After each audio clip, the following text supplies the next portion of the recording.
Morning!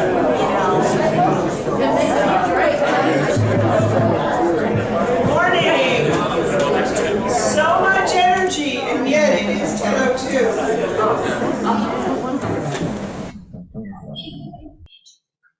So last night, as I was trying to get the service together, because I do try a little bit the night before to know what I'm doing. I don't know about you guys, but the winds were howling last night. And I had a backache and we had bad news from some friends about health. And I was trying to get through the service and I just felt overwhelmed. And I thought, maybe if I just let myself feel overwhelmed, it won't feel so heavy. And you try to push it out, sometimes it becomes the bully. So I let myself feel overwhelmed and it got better. So as we call to service, I would just invite you to be in the moment that you're in and not push things away quite so hard. And you might find out the moment has a lot to offer.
La la la.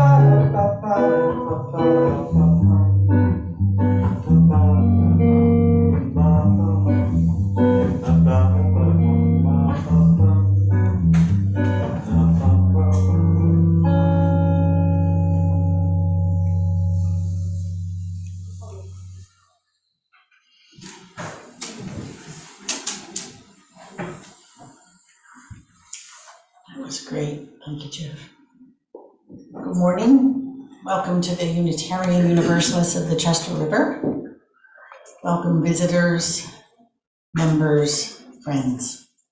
I'm Marilee Tausig, and I am your lay leader for this Sunday. We're lucky enough to have Jeff Davis, as you just heard that wonderful interlude, doing our special music, and of course we're also lucky to have Michael helping us through and accompanying us with the hymns. Reverend Sue is going to preach today on At the Heart of the Justice Work. If you're attending by Zoom, welcome. We'd like to remind you that you can also donate during the offering by pushing the little donate button. And if you're a guest, there's a guest register out in the lobby that we'd love it if you'd sign. We've got a couple announcements, some of which are very tiny to read, but very important. Small things can be very important. The stewardship team will kick off the pledge drive on February 5th, which I think is 3 weeks from Sunday, this Sunday, with light hors d'oeuvres and pledge packets during coffee hours, followed by a presentation on the budget. Please put it on your calendar. So 3 weeks from today, pledge drive. There's some interesting new volunteer opportunities for serving the community. We are finding that the nonprofits that went somewhat dormant in the pandemic are now really finding that they need more volunteers. So there's a bunch of opportunities that have come to notice of the Social Justice Committee of people that used to volunteer that got out of the habit. And so if you're looking for a way to be of concrete help, please buzz by that bulletin board around the corner in the lobby. Social Justice Committee is sponsoring 2 Zoom sessions. I am very excited about this. Amy and I have been co-leading, Amy Warner, the outreach offering for this month, which is reproductive rights. And we have the brilliant and wonderful Lauren Harton, who just happens to be related to somebody we know. That would be Philip and Linda. And she is remarkably knowledgeable. She's a practitioner here on the Eastern Shore, one of the leading practitioners, works for Planned Parenthood. And please look in Reflections next Sunday, January 22nd, from 7 to 8:30 on Zoom. And she's also enlisted several of her colleagues at the Planned Parenthood Center in Easton to be on that or the next session for answering questions. And she's just a wealth of knowledge. And this is a topic that is changing really fast and we don't know much about it. And I'll also just remind you with my other hat, Social Justice Committee, that it's possible to donate to the Baltimore Abortion Fund. All this month, you can just hand a check to Darlene with that designation in the little line over on the left. I forget what that line is called. There are also fact sheets out in the lobby on women's reproductive rights if you're interested in informing. And the second session is Thursday, January 26th. So next Sunday at night, next Thursday at night. Be there, it will be cool. I think that's all. So if you would help Sue by following along in the words in your program or service. Hi, I haven't been here since New Year, so Happy New Year. I do also one other announcement. After the service today, we're going to have a brief presentation on some stuff going on at the Unitarian Universalist Association, and where they're looking at revisions to the principles. So if you're interested, stop by. It won't be your only chance to learn, but it'll be a wonderful one.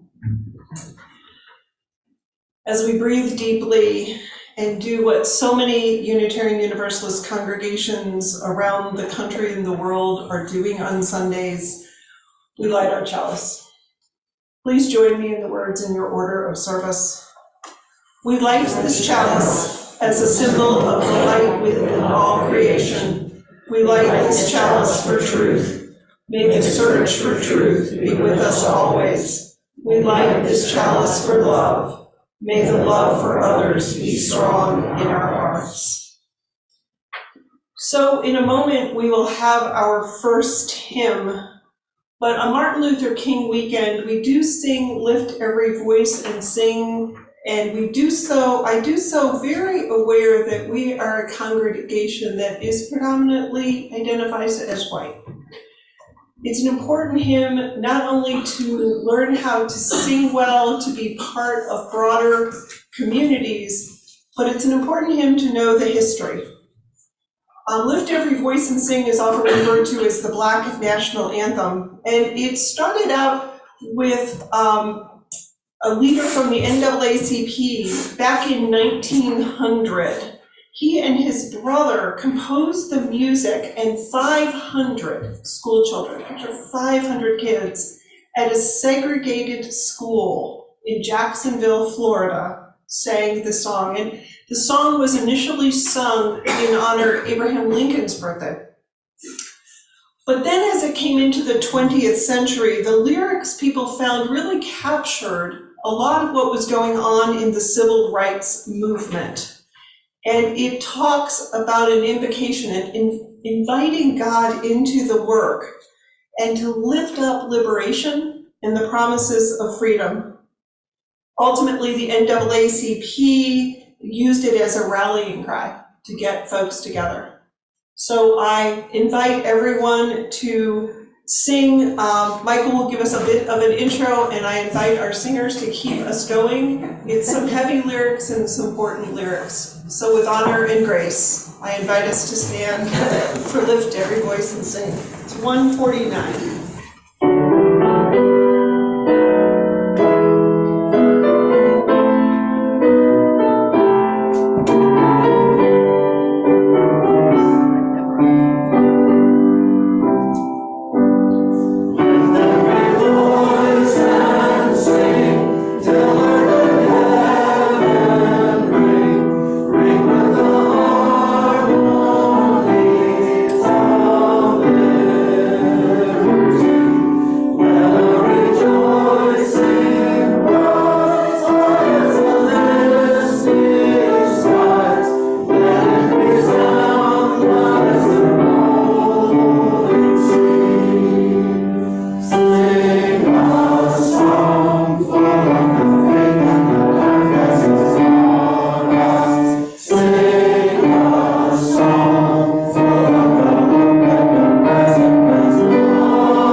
Today, we're going to have a sermon from Reverend Sue entitled At the Heart of Justice Work.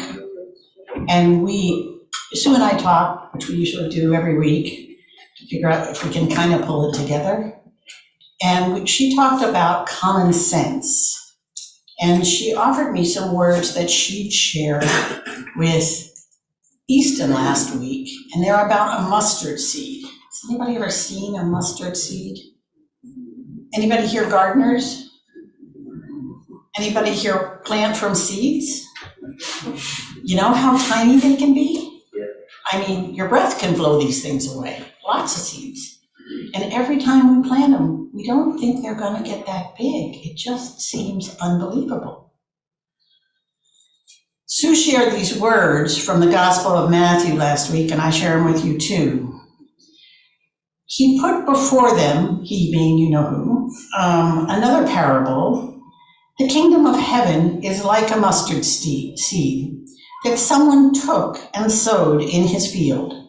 It is the smallest of all the seeds, but when it has grown, it is the greatest of shrubs and becomes a tree, so that the birds of the air come and make nests in its branches. So this tiny, tiny seed, common sense doesn't say that a little thing like that would turn into a big thing like that. And in fact, we know it does. When we say common sense, we often think it's logical and obvious, but a lot of common sense is not obvious. It is in fact paradox, which brings me to, from Sue's wise words to Anne Lamott's wise words. I messed around last night on the internet and found out that Anne Lamott talks about mustard seeds too. From her book, Almost Everything. Paradox means you have to be able to keep two wildly different ideas in your head at the same time. But all truth really is paradox, and this turns out to be a reason for hope. If you arrive at a place in life that is miserable, like last night, it will change. So paradox is an invitation to go deeper into life, to see a bigger screen instead of the nice little tiny one on your phone, and try a wider reality through curiosity, awareness, and breath. Try actually being there. What a concept. We remember that because truth is paradox, something beautiful is also always going on. So while trusting that and waiting for revelation, we do the next right thing. We tell the truth. We march. We make dinner. We have fundraisers to really raise relief funds. And whoever up there arranges such things keeps distracting us and shifting us around so that we don't get stuck in hopelessness. We can take one loud, sucking, disengaging step back into hope. We remember mustard seeds, that the littlest things have great results. We do the smallest, realest, most human things. We water that which is dry.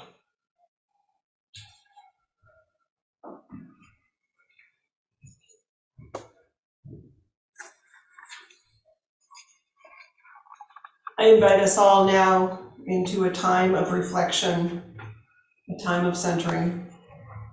These are words from Sarah Lawal. Spirit of life and love, holy mystery, may we hear the voice within calling us to ask what is possible, to walk to the edge, to shed the fear and that need we have for control, and to dance with the infinite, at least for a while.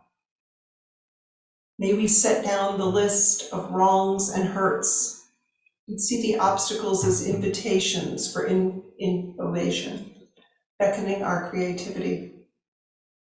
May we hear each other's voices of love and encouragement. May we hear the cries of the world asking us who we choose to be.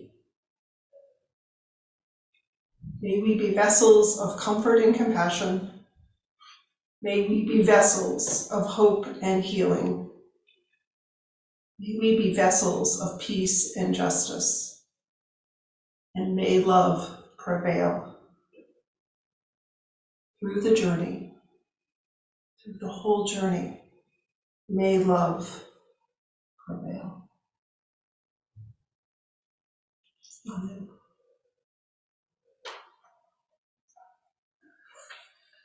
One of the ways we accompany one another on the journey is to share our joys and concerns with one another in our time for acknowledgement. And Marilee will now lead us in our joys and concerns. So I'll have the candle and you'll have the joys and concerns. And I'll invite you to come up. First, I'll light a candle for all of those of us that are struggling through loss and grief, and for the people who have suffered from the COVID pandemic, and for the people of Ukraine. This morning especially, it was a very hard week for Ukraine.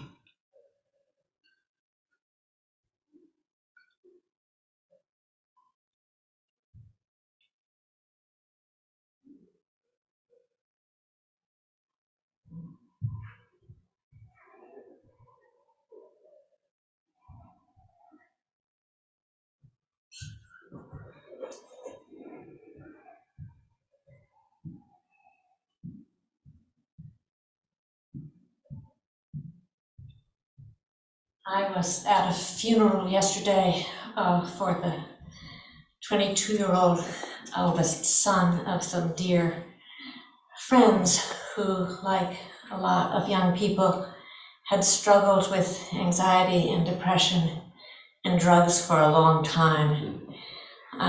This happened maybe 6 days ago. It was remarkable that the family could pull together what they did, and both of the parents spoke movingly of their son and what he had meant to them and how they had never given up on him. And of course, as you often hear, he seemed to have left this behind him. He was back in college. He had a girlfriend of 2 years, and that doesn't free you from what can happen. One of the things that amazed me was how open his addiction and his mental health issues were in what was a very loving service. I haven't been in the Episcopal Church for a long time, and I remember them as being pretty formulaic. The minister got up and said, "Now, what are we going to do about this? What about the future?" And I thought the first thing that I could do on the next day was just commend to you the need for the country to spend more time and attention and openness and money on this interplay of mental health and drugs and young people.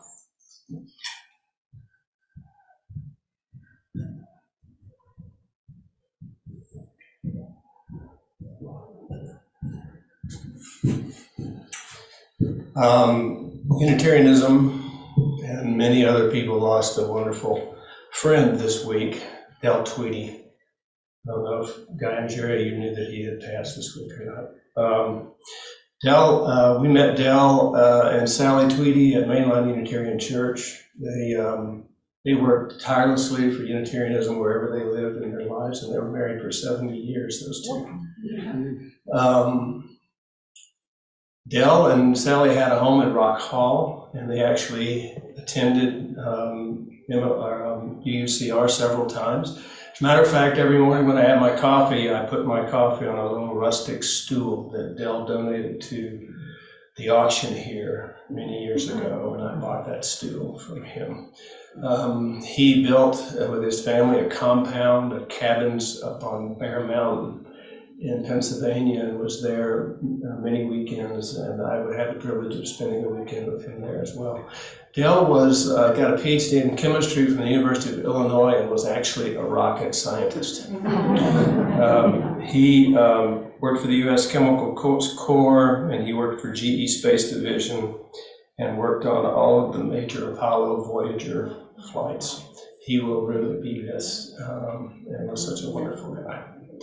And also, I'm rather grateful today. I was walking on Friday with two of my friends around High Street, right by the Wawa there at the Circle, and an older gentleman in a truck lost senses somehow and came flying through and over,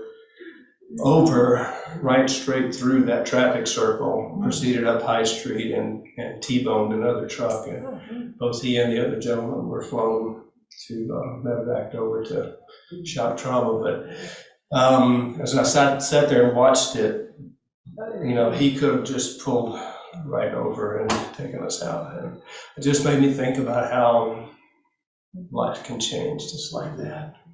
So.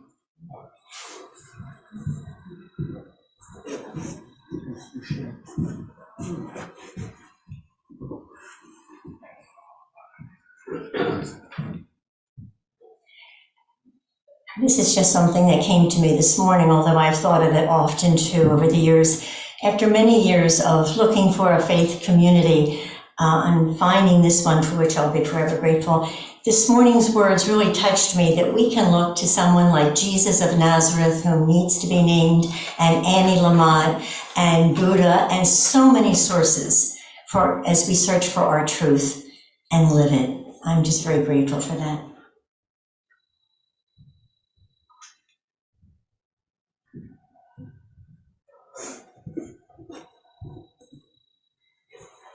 I just wanted to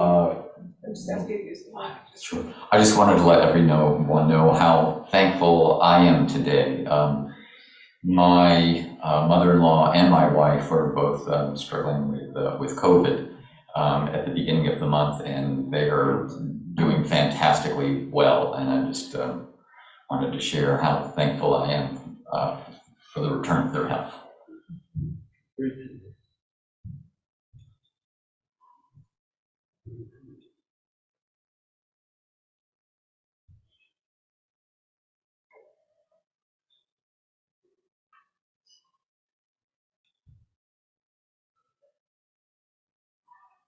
For all the concerns and joys we've shared, can I say just a very rich group of joys and concerns. I found almost everybody almost made me cry.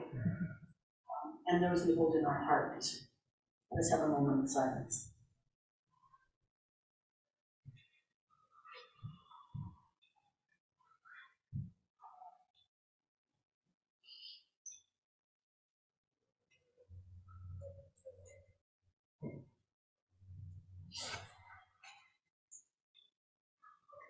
And now we get to share what we have materially in the offertory, and Jeff will help us be inspired to share.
before the sermon, I do want to remind folks that hopefully you saw the announcements that there is a lot of MLK activities tomorrow in Chestertown. At this point, the College of Mary's Dream have taken over both the breakfast and the program afterwards where scholarships are given out. If you have questions, Linda Weimer there can help answer those questions. And I have tickets. And she has tickets for the breakfast at 9. I plan to go.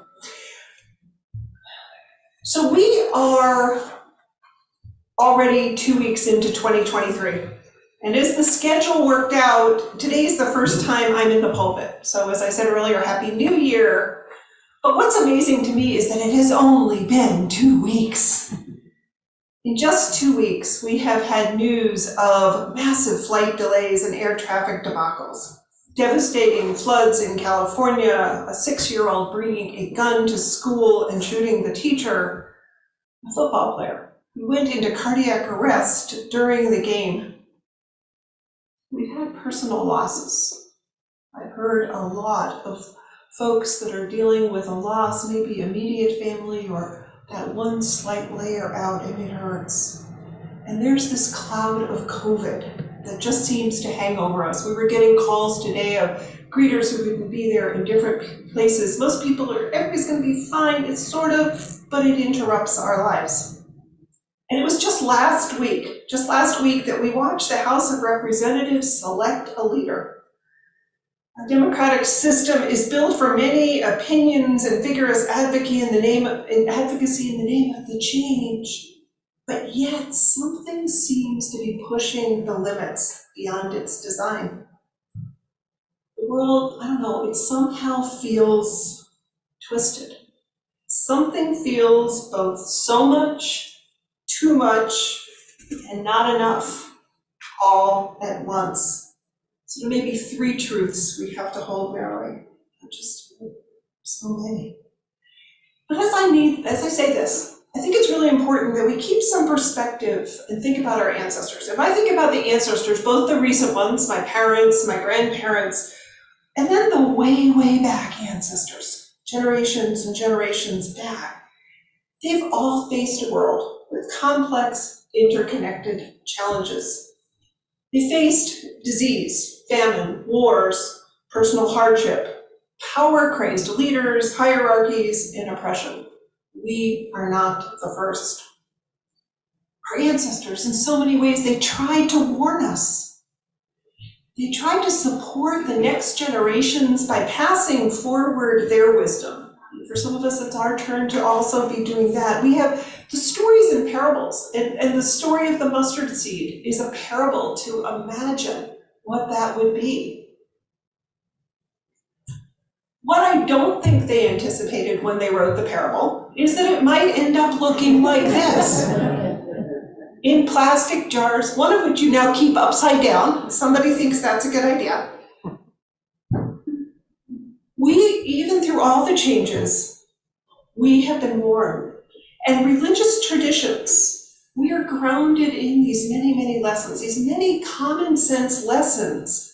Consider some of the biblical reminders. The Bible, lots of ways you can think of it, but let's, for discussion, think it goes back 2,000 years. Phrases like one good turn deserves another. Never look a gift horse in the mouth. A bird in hand is worth 2 in the bush. Home is where our heart is. Just basic adages that have been passed forward. You think of the story of that mustard seed, about how it's important to think about one small action. There's just all these common sense messages to share, and you'd think with all this advice, we'd be getting better. I really wonder about that. But we're muddling through, just like our ancestors did. Maybe that's just part of human nature. But it turns out what our cross to bear is we have the experience of this myriad of stuff. All these things I've talked about, all these things in your life, bombarding us 24/7. Or at least we hear all the reports about them. They surround us, and that part is new. And folks, we are a distractible species, and that's part of our joyfulness, Like, we can be distracted in a minute. You ever start doing something and then 2 seconds later go, how did I end up doing that for the rest of the day? It's part of the cool part of our life, our fun part of being surprised and delighted. And being distracted means that we are sometimes pulled by all these streams on our phones, our TVs, our podcast. We can be distracted to our detriment. It makes the next choice we need to make feel just so overwhelming and monumental. Sometimes I think often more monumental as it is. So our question today is, in this swirl of information overload, how might we identify the next step on our journeys? Might it be as simple as to remember now and then to use some common sense? Thinking about the wisdom of Reverend Dr. Martin Luther King. Think about Martin Luther King. He was at his heart a minister, and he offered these bold prophetic messages at a time when leadership was needed. And when we think of prophets, if you think of the Hebrew Bible prophets or the different prophets, a prophet is usually not a foreseer or anticipator or a fortune teller.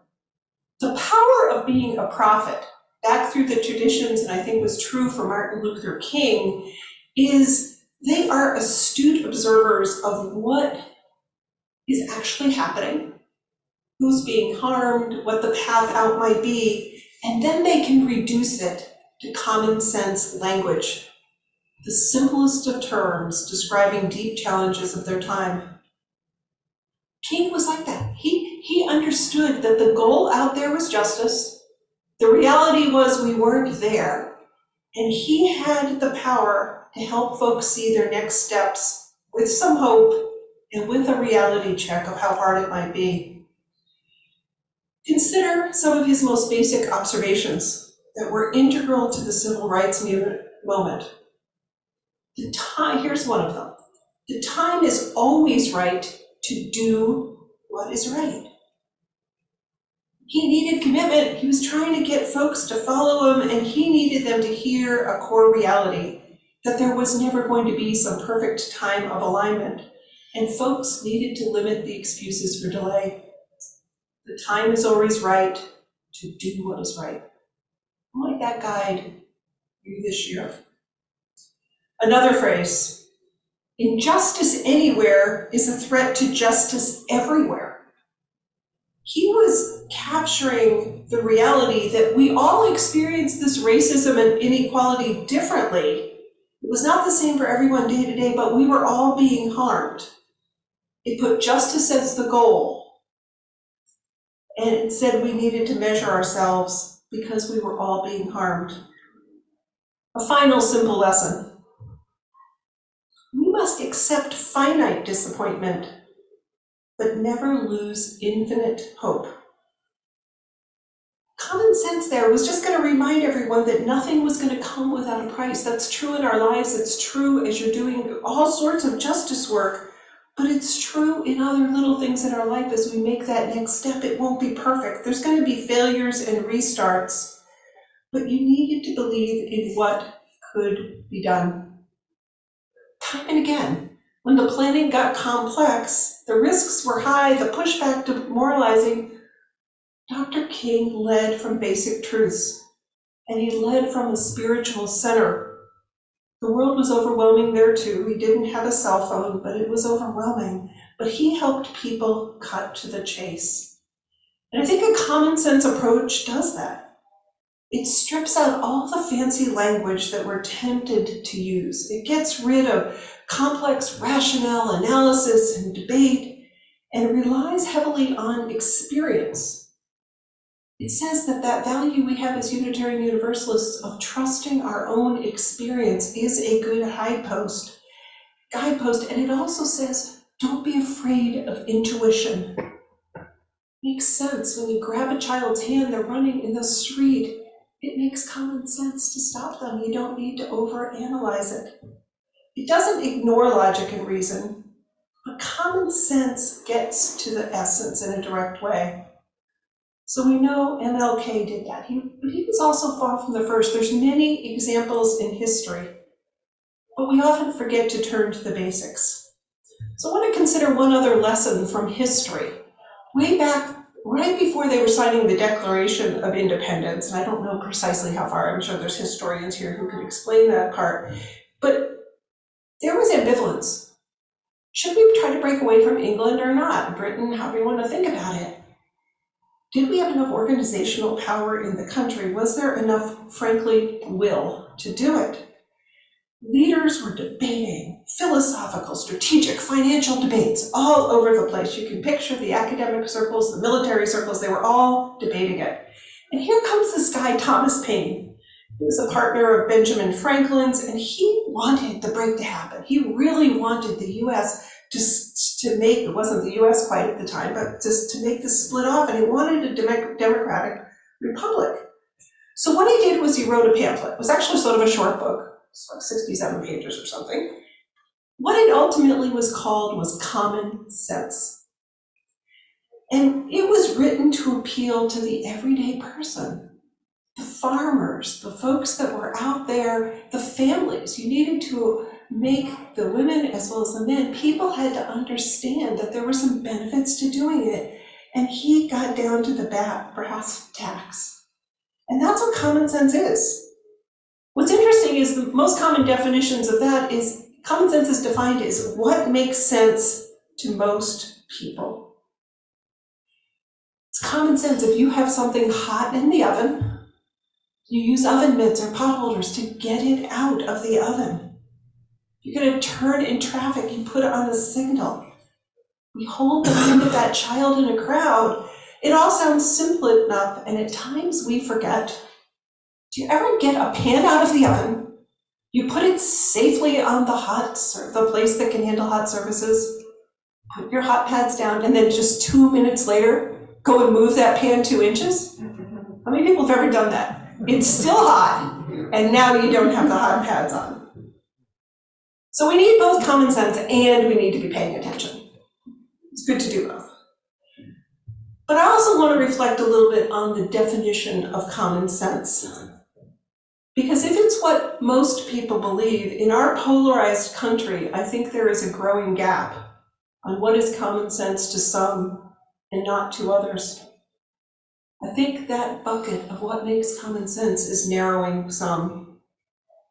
For some, open carry laws are labeled as common sense action. They would say it's a need for self-defense to maintain community safety, and guns are a deterrent for bad behavior. Others will vehemently disagree. Some say it's common sense to have non-discriminatory policies in hiring, while others will disagree. That growing debate on what is common sense, the fact that that's narrowing, that is some shift we are going through as well. Another part of our cross to bear. Even a reference to common sense comes with challenges. But I think it's powerful to peel back what it is somebody you disagree with is saying, trying to understand what is their common sense description of what is in their heart. Because it probably is in their heart. People we disagree with at our personal level, people we disagree with at a political level. How can getting to common sense, that simple language, help us understand a chasm? Help us understand fundamental differences in fresh ways? Might get us to listen a little bit more before we enter the debate. We might see where our actions are needed, where activism is even needed. We might even choose different words if we better understand what's going on. We might more wisely plant seeds that have positive potential, because not all seeds grow, and not all seeds grow well. There's all those nasty non-native plants. Common sense might help us find common ground, but it's a little harder than we think.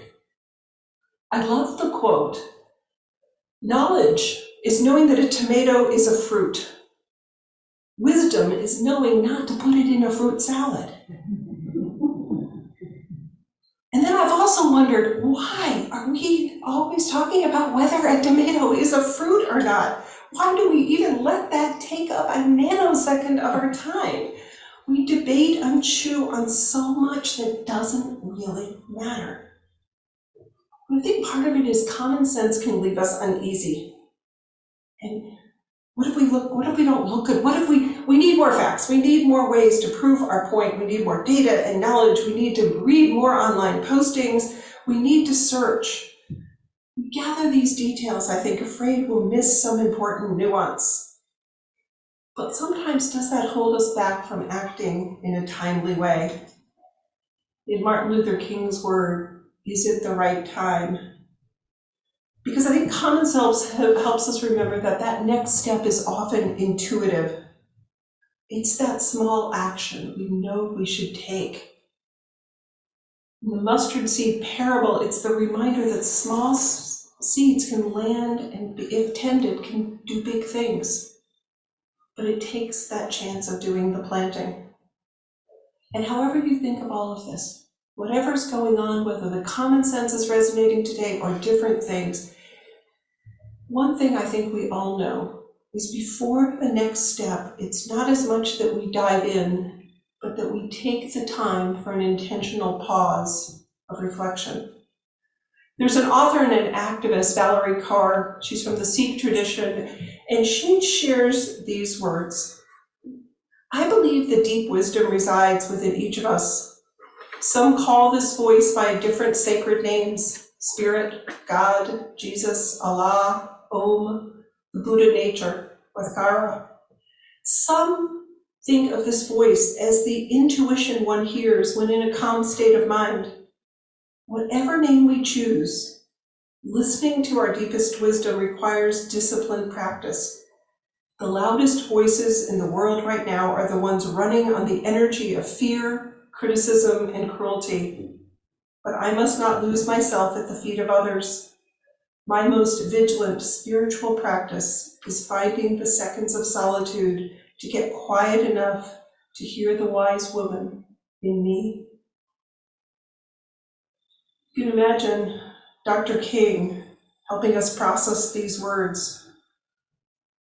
I can imagine he would resonate with that sense of the loudest voices in the world right now are the ones running on energy of fear, criticism, and cruelty. He was dealing not only with civil rights issues, he was dealing with his sense of war, and he really was starting to center a lot of his work on the price of poverty. As we hear his words quoted all over the place this week, whether you're at the breakfast, you're watching specials on TV, hear how he simplifies the need to just do the right thing and move toward justice, not that there won't be challenges, but what is the decent, compassionate, respectful thing to do? It's a message that pulls us to action. It asks us to focus on what matters most. So I invite you as we start the new year together.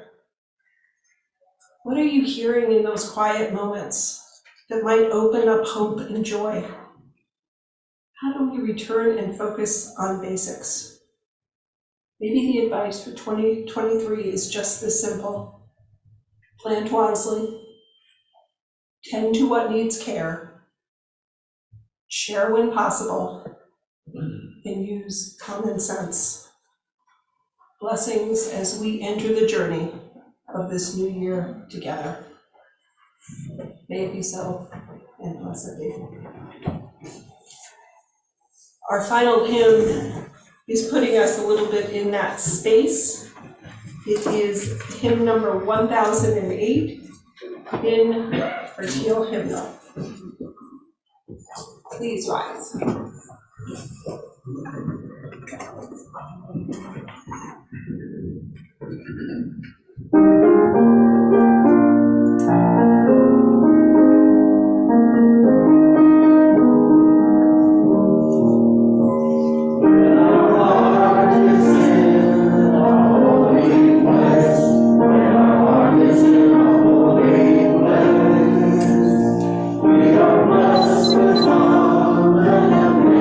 Grace, and our heart is in our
discussion?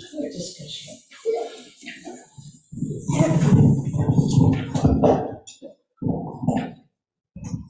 So, my phone says 3 minutes, but we might have at least 3 people. I just invite us to think about Sue's last question, which is when you find a quiet place and a voice talks to you, is there some standard or phrase or principle of common sense that you found comes up again and again that reconnects you to hope and joy? If you could just share, I know I have 2 or 3 that when I feel like I'm really off the wall, they put me back and they've served me well over time. Anybody want to share?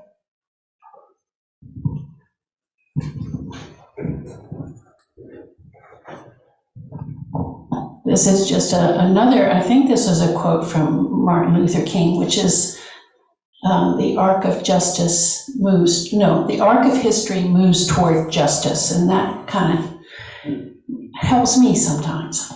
So, not to take away from MLK, but the original quote is from Theodore Parker, a Unitarian minister in the 1800s. And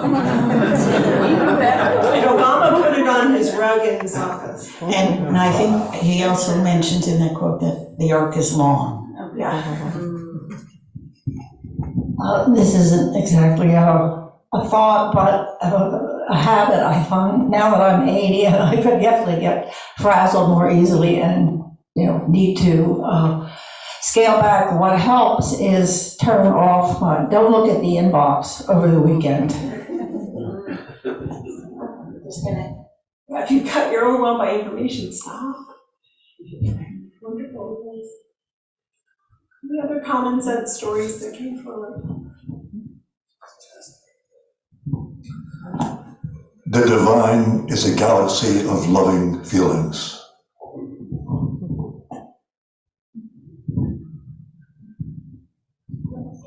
When I have on a piece of paper next to my door that I walk in and out in my studio is claim the frame.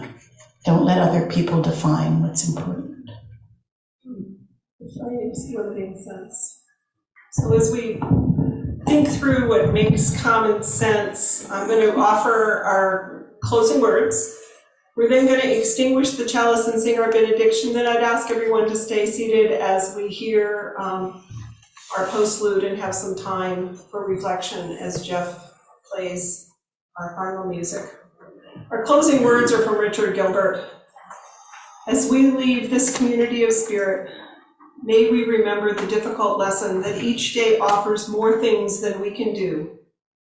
May we do what needs to be done, postpone what does not, and be at peace with what we can be and do.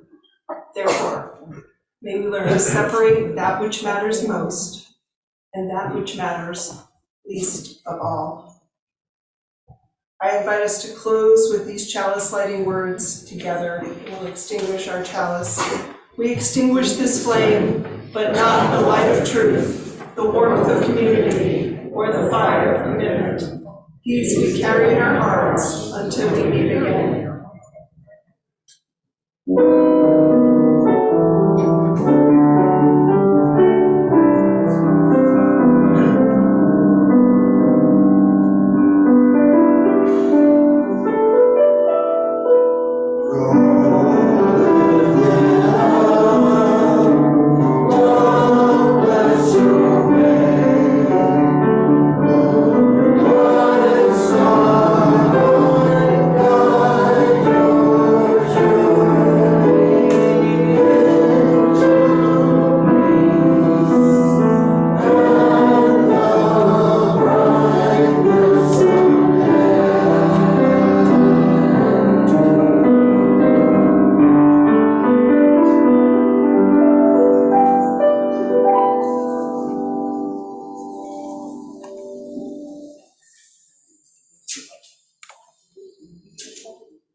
Thank you so much, everyone. We will be back in the sanctuary. We'll start right at 11:30, and it will probably be about a half hour if you're curious about the Unitarian Universalist Association activities. Have a great week.